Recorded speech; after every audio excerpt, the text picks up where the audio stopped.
और नमस्कार दोस्तों। और हम ऑलमोस्ट दिवाली के पर्व पे आ चुके हैं। आप सभी को दीपावली की खूब खूब शुभकामनाएं। आप ये त्यौहार अपने परिवार और हर्षोल्लास के साथ मनाएं, यही आशा है। और फिर से हम लोग अपनी वीकली चर्चा में हाजिर हैं, जहाँ पे अभी दोनों मेंस और वुमेन्स टीम के मैचेस पे हम लोग बातें करेंगे। उसके अलावा जो और इंटरनेशनल खबरें हैं उस पर हम लोग चर्चा करेंगे। तो मेरे साथ जुड़ चुके हैं पुनीत। नमस्ते पुनीत, कैसे हैं आप? नमस्ते धवल।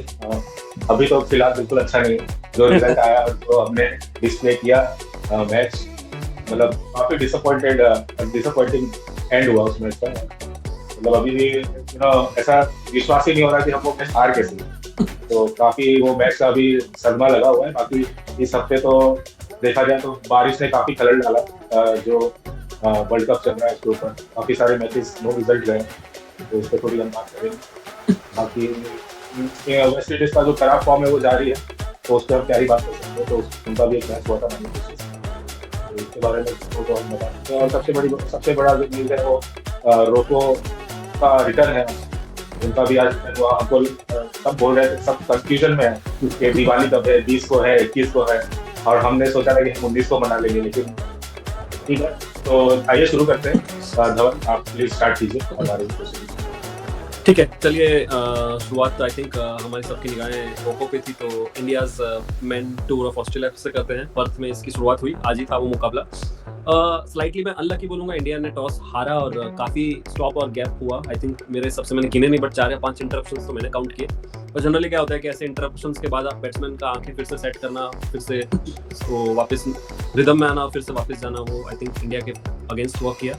और ऑस्ट्रेलिया को 26 ओवर में से 13 ओवर स्टार्क और हेजलवुड के मिल गए। तो मैं डिफेंड नहीं कर रहा, मगर मेरे हिसाब से ये एक ऐसी हार थी मेंस टीम की जो मैं ज़्यादा क्रिटिकल नहीं रहूँगा। आई थिंक शॉर्टन मैच में टॉस काफ़ी इंपॉर्टेंट हो जाता है, और भारत ने फिर भी फाइट करने का कोशिश किया, मगर आई थिंक शॉर्टन मैच में आप 130 का डिफेंड ऑस्ट्रेलिया जैसी लाइनअप के सामने तो नहीं कर सकते।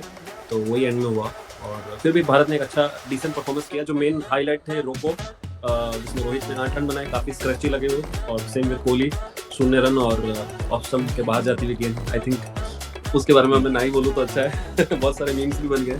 तो बट मैं इतना क्रिटिकल नहीं हूँ। 7 महीने बाद आ रहे हैं, वो भी डैम कंडीशन में आ रहे हैं। अगर टॉस भारत ने जीता होता तो मैं ऐसा नहीं कह रहा कि सेम रिजल्ट होता, बट हाँ, ऑस्ट्रेलिया के लिए भी डिफिकल्ट होता। तो I am not very critical, but हाँ, 3 मैच की सीरीज में अगर आप 1-0 से पिछड़ गए तो आपके पास ज़्यादा ब्रेकिंग स्पेस नहीं है। तो उस पर हमारी निगाहें बनी रहेंगी। इस गुरुवार और शनिवार को एडिलेड और सिडनी में जुड़ेंगे हम लोग, देखेंगे कैसे। मैं एक बात कहना चाहूंगा, सॉरी आपको। मैं क्रिटिकल तो नहीं हूँ किसी के बारे में, ना इंडिया के ना ऑस्ट्रेलिया के, बट मुझे डीएलएस के बारे में अब समझ में बिल्कुल नहीं आ रहा है मुझे। क्योंकि इंडिया ने पहले 5 ओवर, जब 4 या 5 ओवर खेले थे, तब इंडिया 50 ओवर खेलने वाली। और उसके बाद फिर बारिश हुई, 35 ओवर का मैच हुआ, तब तक इंडिया ने 12 ओवर खेल लिए।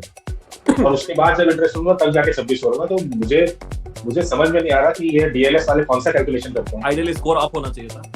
हाँ, आइडियली स्कोर जो है वो मतलब 150 तो हो ही सकता था। 150, 155 हम मान के चल रहे थे कि इतना तो होगा ही। लेकिन इन्होंने 5 बढ़ाने के बजाय 5 रन घटा दिए, वो तो बिल्कुल ही समझ में नहीं आया। चलो, इंडिया श्रीलंका की मैच में 1 ही रन बढ़ाया था, लेकिन बढ़ाया था। यहाँ पे तो बढ़ाने के बजाय घटा दिए। वो लॉजिक मुझे बिल्कुल समझ में नहीं आई। और आईसीसी को अब मतलब एक फेयर कहते हैं कैलकुलेशन हम लोग को बता देना चाहिए कि ये लोग कैसे कर रहे हैं। ये फेयर तो मुझे किसी एंगल से नहीं लग रहा है ये सिस्टम जो है। ठीक है, अब क्या है कि बारिश का मौसम है, बारिश हो रही है, गेम शॉर्टन हो रहे हैं, तो बट ये जो आप कैलकुलेशन करते हो, ये कम से कम हम फैंस को हमको एग्जैक्टली बता दीजिए कि आप कैसे कर रहे हैं, तो हम लोग थोड़ा उसके ऊपर कुछ कर सकते। और उसमें मैं अगर बात करना चाहूँ तो जैसे बार बार इंटरप्शन हो रहा था, तो आप देखें तो मिचेल मार्श ने अपने प्रमुख गेंदबाजों के ज्यादातर ओवर निकाल लिए। तो 26 ओवर होने के कारण भारत अगर गेंदबाजी कर रहा था तो उनका एक ही बॉलर 6 ओवर कर सकता था, जबकि ऑस्ट्रेलिया में 2 ने 6 किया और 1 ने तो 7 कर दिया। तो कहीं ना कहीं मेरे हिसाब से मिचेल मार्श ने ये जो लूप होल है नियम का, उसका फायदा उठाया, और फेयर नहीं है। अगर ये तो आज एक बायलैटरल सीरीज का वनडे था, तो मुझे नहीं लगता इतना आक्रोश आपको दिखेगा। मगर ये इमेजिन कीजिए अब वर्ल्ड कप का सेमीफाइनल है या कोई नॉकआउट गेम है, तो बिल्कुल भी फेयर नहीं है। तो मैं बिल्कुल सहमत हूँ।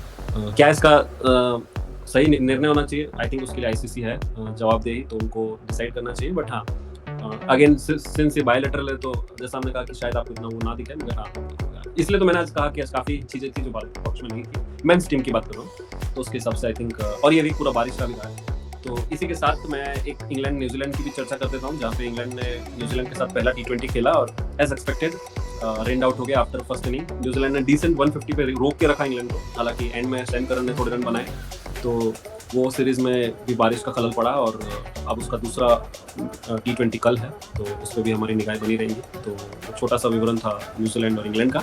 और वेस्ट इंडीज़ की भी बात कर लेते हैं। ओडीआई सीरीज स्टार्ट किया है उन्होंने बांग्लादेश से। बांग्लादेश जो 3-0 से अफगानिस्तान से हार के आया है, उन्होंने पूरा रैंक टर्नर विकेट दे दिया, तो वेस्ट इंडीज़ को लगेगा उनकी टेस्ट सीरीज जो खत्म हुई है भारत में वो अभी खत्म नहीं हुई है। और 210 का या 20 का आई थिंक स्कोर था, जो नॉर्मली बहुत ईजी होता है, 207 बट उसको भी वेस्ट इंडीज़ ने 74 रन से हार दिया, और जबकि एक समय 80 पर एक था, तो काफ़ी बड़ा कलेप्स वेस्ट इंडीज़ के साथ हुआ। बट आई थिंक अब हम लोग सरप्राइज नहीं होते, ऐसे कलेप्स काफ़ी नहीं देखने की आदत हो गई है, तो वहाँ पे वेस्ट इंडीज़ को बहुत सारा कैचिंग अप करना है अगर ये टीम अच्छी श्रृंखला में वापस आए, तो इस पर भी हमारी निगाहें बनी रहेंगी। तो अब मैं पुनीत के साथ जाऊँगा वुमेंस वर्ल्ड कप के दौरे पर कि कैसा रहा ये वीक और कौन किस पोजीशन पे है, और हमको टीम क्वालिफाई भी मिल चुकी है, तो उस पर हम पुनीत से जानते हैं।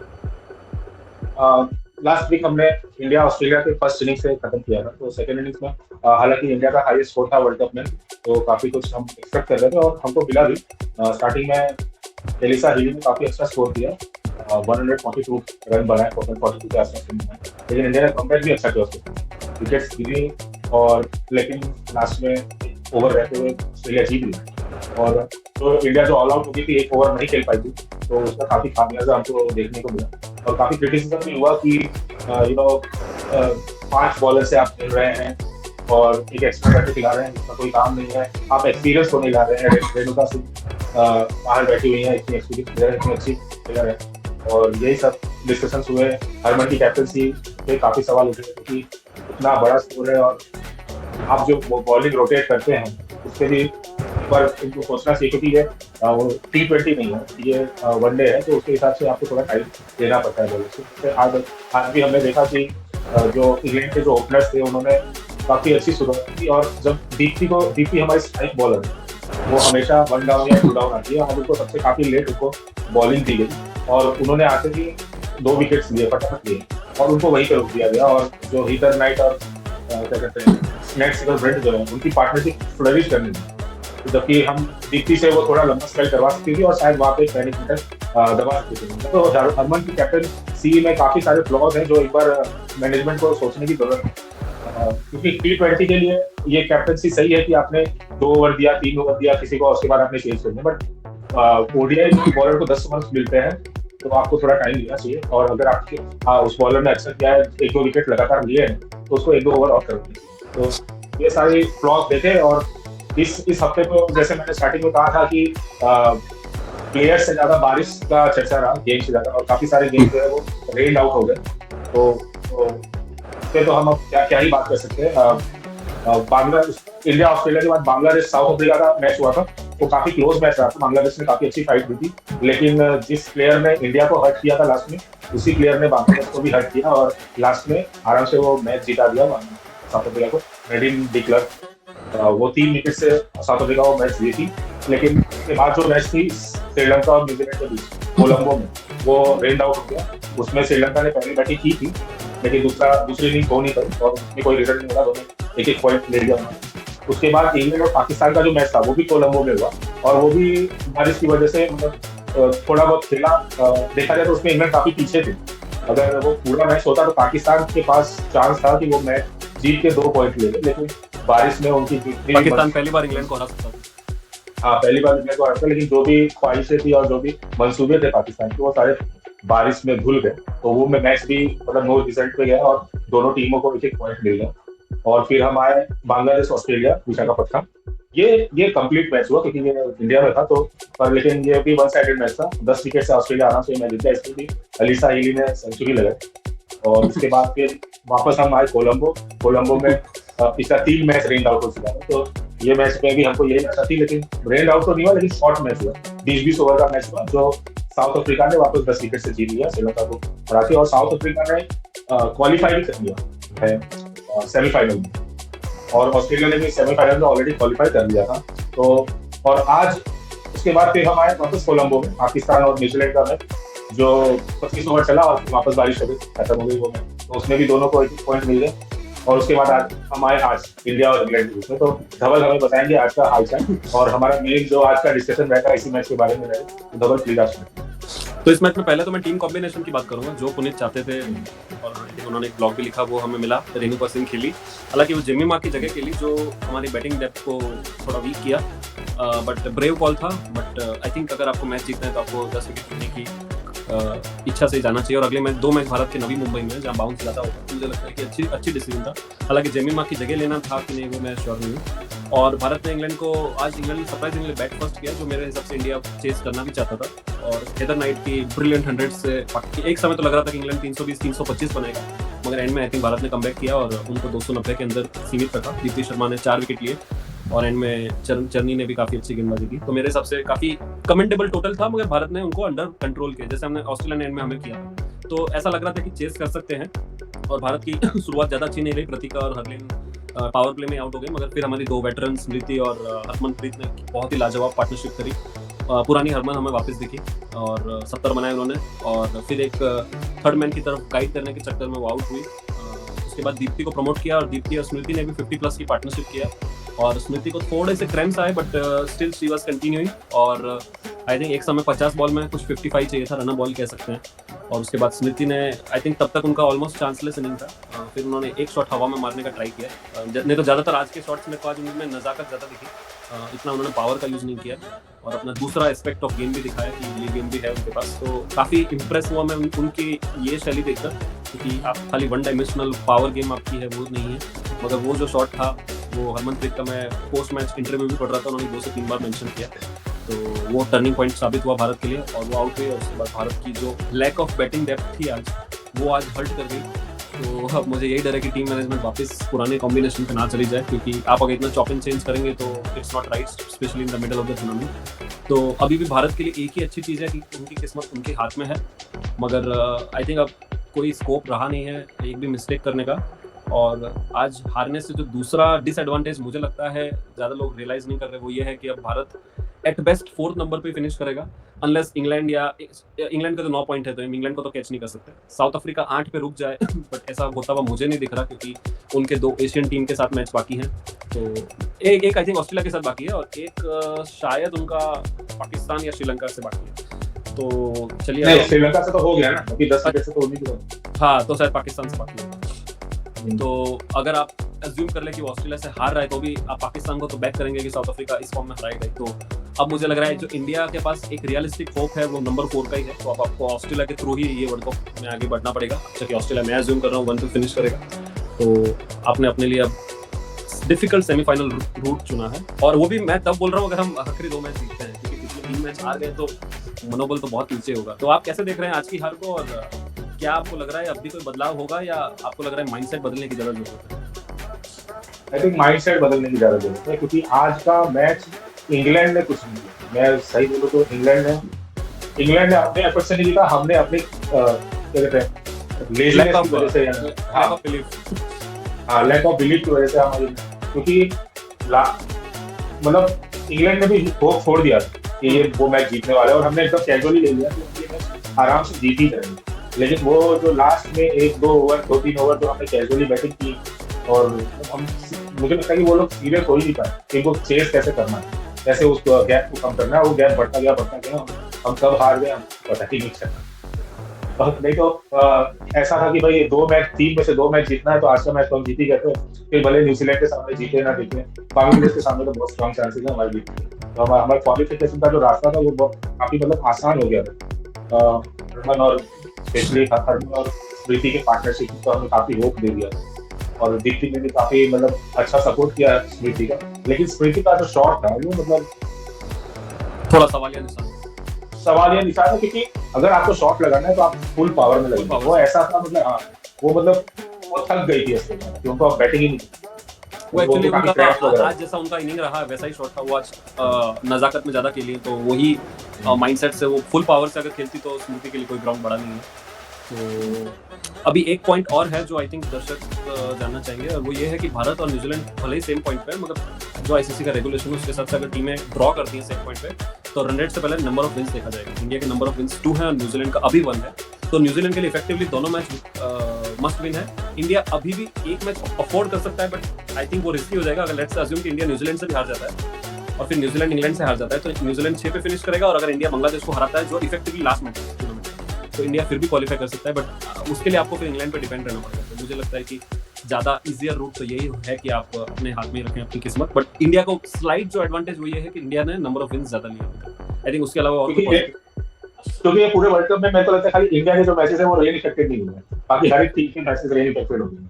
तो इसके इसलिए बारे में मैं एक चीज और भी कहूंगा कि अक्टूबर मेरे को जो तक मेरी क्रिकेटिंग नॉलेज बताती है कि श्रीलंका में हमेशा बारिश होती है, तो अगर पाकिस्तान को भारत नहीं आना था जो पॉलिटिकल टेंशन की वजह से डिसाइडेड था, तो यूएई या बांग्लादेश बेटर ऑप्शन मेरे हिसाब से होता, मगर आईसीसी ने कभी इस पर ध्यान ही नहीं दिया है। सोफी डिवाइन ने भी कल काफी लंबा स्टेटमेंट दिया था कि 4 साल आप इसके लिए तो वेट नहीं करते, तो कहीं ना कहीं मैं सहमत हूँ कि एक बहुत ही पुअर शेड्यूलिंग और इंडिया में भी जो मैचेस हुए रखे इन्होंने, सॉरी वो भी साउथ पार्ट में रखे, क्योंकि साउथ पार्ट में इंडिया में मानसून विंटर मानसून भी देखा होता है। आप अगर तमिलनाडु की साइड जाए, आंध्रा की साइड जाए, और विशाखापट्टनम उधर ही है, इंदौर भी आपका मोस्टली साउथ साइड में पड़ता है, मुंबई भी आपका साउथ में कोस्टल रीजन है, और नॉर्थ में जहाँ पे बारिश के अब चांसेस नहीं, हाँ बकायदा एक आध दिन हो जाए तो बात अलग है। तो नॉर्थ में आपने एक भी मैच नहीं रखा है और बाकी सारे मैच आपने साउथ के साइड रखे हैं, और जहाँ पे बारिश की इतनी सारी संभावना है, तो एक बार आईसीसी को शेड्यूलिंग का तो एक बार ध्यान देना पड़ेगा। तो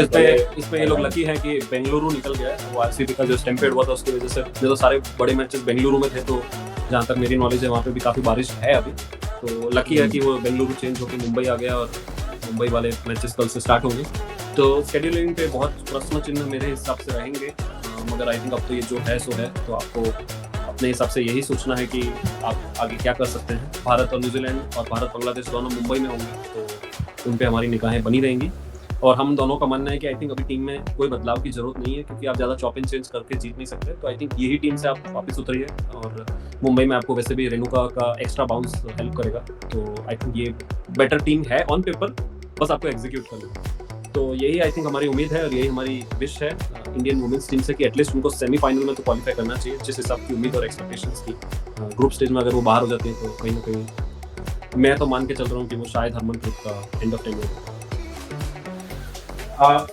मैं तो मान के चल रहा हूँ कि एंड ऑफ टेन्योर हो कि ना हो, लेकिन कैप्टनसी तो आप चेंज कर ही देंगे। आई थिंक मैं भी एग्री करता हूँ। अब ये देखना है कि T20 वर्ल्ड कप 10 महीने ही है, तो क्या दोनों फॉर्मेट में चेंज होगा या नहीं, वो देखने लायक होगा। बट आई थिंक फिलहाल तो हमारी निगाहें वर्ल्ड कप पे हैं, तो कैप्टनसी पे हम लोग आफ्टर टूर्नामेंट देखते हैं।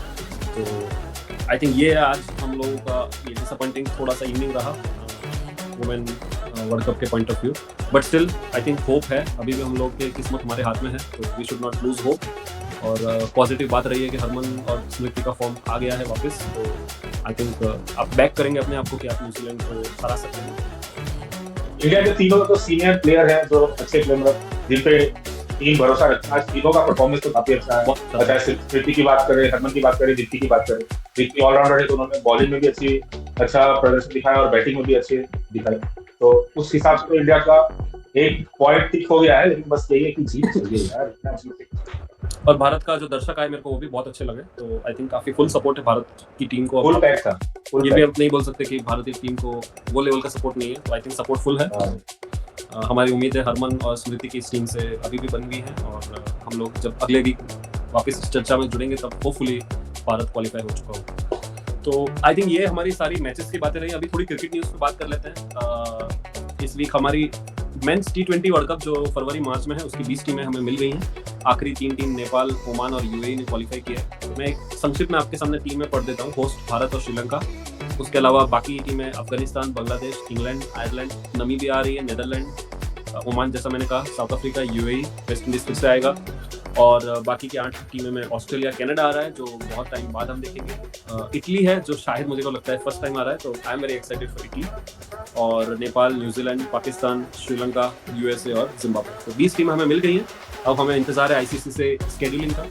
भारत और श्रीलंका में खेला जाएगा वर्ल्ड कप। भारत मुख्य मेजबान है, तो अहमदाबाद में मैं उम्मीद कर रहा हूँ फाइनल फिर से हमें मिलेगा। तो लेट्स होप कि हमारी टीम इंडिया जो इस समय फिलहाल नंबर 1 है मेंस T20 में, वो अपना टाइटल को डिफेंड करे। तो some good news from that aspect, और 20 टीमें क्वालिफाई हो गई, तो आईसीसी से हमें स्केड्यूलिंग का इंतजार रहेगा। अब पुनीत से थोड़ी बहुत न्यूज़ हम जान लेते हैं। एशेस का कोई अपडेट है पुनीत? एशेस से तो जैसे लास्ट वीक हमने अपडेट दिया था कि पैट कमिंस जो है वो पहला मैच तो नहीं खेलेंगे, वो तो कंफर्म हो चुका है। और देखते हैं कि फिर अगला बाकी का 4 मैच है वो खेलते हैं कि नहीं खेलते। तो अभी फिलहाल तो इतना ही है, अगर आपके पास कुछ हो। मैंने आज कहीं पे ऐसा न्यूज़ पढ़ा है कि जैसा पहला एक आर्टिकल में ऐसा लिखा था कि शायद 5 टेस्ट मैच में मिस हो सकते हैं, वो आई थिंक शायद नहीं है। पैट कमिंस पार्ट लेंगे और शायद 3 टेस्ट मैच की उम्मीदें दिख रही हैं। तो क्योंकि पहले और दूसरे टेस्ट मैच में गैप भी बहुत है, तो मेरे हिसाब से कमिंस डेफिनेटली हमको 3 टेस्ट मैच खेलते हुए दिख सकते हैं। आई थिंक इस शुक्रवार तक सारी तस्वीर क्लियर हो जाएगी, उस पर हमारी निगाहें बनी रहेंगी। और आई थिंक एशेज काफ़ी बड़ा टूर्नामेंट है हम लोगों के लिए। Personally we are very big fan of purist जो बोलते हैं टेस्ट मैच से पसंद करते हैं, तो एशेज हमारे लिए नंबर 1 प्रायोरिटी है उस सेंस में। तो हमारी निगाहें बनी रहेंगी और कुछ बड़ा भी हम लोग करने वाले हैं एशेज के लिए, तो आप लोग हमेशा जुड़े रहेंगे। Okay, any closing remark, anything we missed out? नहीं, मोस्टली तो सारी बातें हो गई। मैं लास्ट वीक के ट्रिविया पे आऊँगा। जो हमने सवाल पूछा था कि जैसे इंडिया ने अपना हाईएस्ट स्कोर बनाया और वर्ल्ड कप का हाईएस्ट स्टेज भी उसी मैच में हो गया। ऑस्ट्रेलिया ने कर दिया 3-0, जो वर्ल्ड कप का हाईएस्ट स्टेज है वुमेन्स वर्ल्ड कप की। लेकिन हमने सवाल पूछा था कि वर्ल्ड कप में हाईएस्ट टोटल किस टीम का है, कितना है? तो उसका आंसर आप लेके आए थे? मैं गैस तो कर सकता हूँ कि ऑस्ट्रेलिया होगी, बट कितना है वो मेरे को याद नहीं है। आंसर राइट है, ऑस्ट्रेलिया ही है। ऑस्ट्रेलिया ने 412 रन 1997 में डेनमार्क के अगेंस्ट बनाया। वाओ। और इसी के रिलेटेड है मेरा आज का ट्रिविया कि उस मैच में एक और बड़ी चीज हुई थी, एक और इम्पोर्टेंट चीज हुई थी। तो क्या हुई थी आप थोड़ा मुझे सर्च करके बता सकते हैं? क्योंकि अब मैंने बता ही दिया है कि 412 रन वर्सेस डेनमार्क में 1997 ऑस्ट्रेलिया में, तो उस वर्ल्ड कप में एक बहुत हिस्टोरिक चीज हुई थी। तो वो आप मुझे बता ही सकते हैं क्या उस मैच का क्या इम्पोर्टेंस? बिल्कुल बिल्कुल, आई थिंक मैं तो डेफिनेटली हिस्ट्री बुक्स रीचेक करके जानना चाहूँगा कि क्या ऐसा कुछ हुआ था। और जब तक हम अगले वीक मिलेंगे, होपफुली इसके आंसर के साथ साथ हमें वर्ल्ड कप की जो चौथी क्वालिफाइड टीम है वो भी मिल जाएगी, जिसमें हम होपफुली इंडिया होगी, होपफुली एशिया से होगी, इंडिया होगी, ये हमारी उम्मीद है। पर कितना आयरन है कि एशिया में वर्ल्ड कप हो रहा है और एशिया की 4 टीमें हैं और 3 तो आई थिंक बाहर हो गई हैं। 3 इन द सेंस 3 बाहर हो गई, 3 बाहर हो गई और इंडिया का भी मतलब ऐसे चल रहा है कि होगी नहीं होगी। और मेरे को लगता है कि इसकी वजह से भी वुमेन्स क्रिकेट का जो लोकप्रियता है कंपेयर टू मेंस क्रिकेट कम है। क्योंकि वुमेन्स क्रिकेट में मैं देख रहा हूँ कि ऑस्ट्रेलिया वहां पे है और बाकी सारी टीमें यहाँ पे है। इंग्लैंड कभी कभी यहाँ आ जाता है, लेकिन वो अभी भी उसको छू नहीं पा रहे कोई भी टीम। तो क्या है कि अब एक ही रिजल्ट, एक ही टीम को बार बार जीतने, एक ही रिजल्ट देखने में भी हम बोर हो जाते हैं। मेरे को इससे याद आया कि आई थिंक इस वीक में काफी बड़ी मैचेस हैं। आई थिंक ऑस्ट्रेलिया इंग्लैंड भिड़ेगा, ऑस्ट्रेलिया साउथ अफ्रीका भिड़ने वाला है, इंग्लैंड न्यूजीलैंड भिड़ेगा। तो आई थिंक ये वीक मुझे लगता है वुमेन्स वर्ल्ड के लिए बहुत बड़ा है। ये 3 मैच मैंने बताया, भारत के 2 मैच गिन लो, तो काफी बड़े मैचेस हैं। और आप आशा करते हैं कि ये मैचेस आपको थोड़ा और उत्साहित करेंगे, क्योंकि ये सारी बड़ी टीमें हैं। और संडे तो डबल हेडर है जिसमें इंग्लैंड न्यूजीलैंड है, भारत बांग्लादेश। तो उम्मीद करते हैं तब तक भारत न्यूजीलैंड से पार पा चुका होगा।